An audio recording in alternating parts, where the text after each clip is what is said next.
Hello my dear taste lovers, paneer biryani ఎలా చేయాలి నా స్టైల్లో చెప్తాను. రెసిపీ నోట్ చేసుకొని తప్పకుండా ట్రై చేయండి.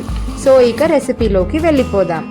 ఆనియన్స్ ఫస్ట్ ఫ్రై చేసుకొని పక్కన తీసి పెట్టుకోండి. ఇప్పుడు పనీర్ని మ్యారినేట్ చేసుకోవడానికి ఒక బౌల్లో పనీర్ క్యూబ్స్ని తీసుకోండి. ఇప్పుడు అందులో పెరుగు, ఉప్పు, కారం, ధనియా పౌడర్, జీరా powder, home made biryani masala, kasuri methi, పుదీనా, కొత్తిమీర, fried onions and ginger garlic paste వేసి చక్కగా కలుపుకోండి.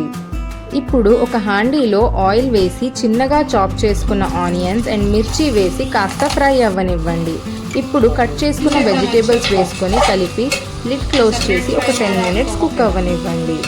ఇప్పుడు రైస్ కుక్ చేసుకోవడానికి ఇంకో వెజిల్లో వాటర్, బిర్యానీ దినుసులు లైక్ బిర్యానీ ఆకు, లవంగం, ఇలాచీ, మిరియాలు ఎక్సెట్రా వేసుకొని కాస్త ఉప్పు, హోమ్ మేడ్ బిర్యానీ మసాలా, పుదీనా, కొత్తిమీర, జింజర్ గార్లిక్ పేస్ట్ అండ్ ఒక నిమ్మకాయ స్లైస్ వేసి బాయిల్ అవ్వనివ్వండి.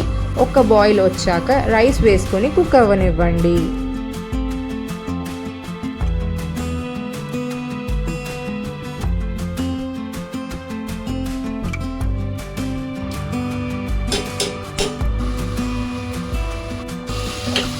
ఇప్పుడు వెజిటేబుల్స్ కుక్ అవుతున్న హాండీలో ఉప్పు, కారం, కాస్త పసుపు, ధనియా పౌడర్ అండ్ గరం మసాలా వేసి చక్కగా కలుపుకొని ఒక 4 to 5 minutes లిడ్ క్లోజ్ చేసి కుక్ అవ్వనివ్వండి. తర్వాత మ్యారినేట్ చేసుకున్న పనీర్ని ఇందులో వేసి చక్కగా కలిపి లిడ్ క్లోజ్ చేసి ఒక 5 minutes తర్వాత ఓపెన్ చేసి మసాలా హాండీకి అంటుకున్నట్టు అనిపిస్తే రైస్ బాయిల్ అవుతున్న వాటర్ కొంచెం వేసుకొని ఇంకాసేపు కుక్ అవ్వనివ్వండి. నేను కొంచెం గ్రేవీని సైడ్కి తీసి పెట్టుకున్నాను, అది ఆప్షనల్. కొంచెం పుదీనా అండ్ కొత్తిమీర గ్రేవీలో వేసి కలుపుకోండి.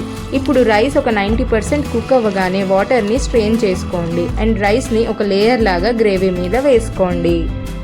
రైస్ స్ప్రెడ్ చేసుకున్న తర్వాత దానిపైన ఇందాక తీసి పెట్టుకున్న గ్రేవీ, ఫుడ్ కలర్ని నేను ఇందాక స్ట్రెయిన్ చేసుకున్న వాటర్లోనే కలుపుకొని దీనిపైన వేసాను. నెయ్యి, పుదీనా, కొత్తిమీర, ఫ్రైడ్ ఆనియన్స్ అండ్ కాజుతో గార్నిష్ చేసుకోండి. ఇక దమ్కి పెట్టేయండి. నేను బరువైన వస్తువు పెట్టుకున్నాను. ఒక 15 minutes తర్వాత మన బిర్యానీ రెడీ అయిపోతుంది. ఇంకా చక్కగా ప్లేట్లో సర్వ్ చేసుకొని సాలడ్ అండ్ రైతాతో కానించేయడమే. రెసిపీ ఎలా ఉందో ట్రై చేసి తప్పకుండా చెప్పండి. నాకైతే టేస్ట్ చాలా బాగా నచ్చింది.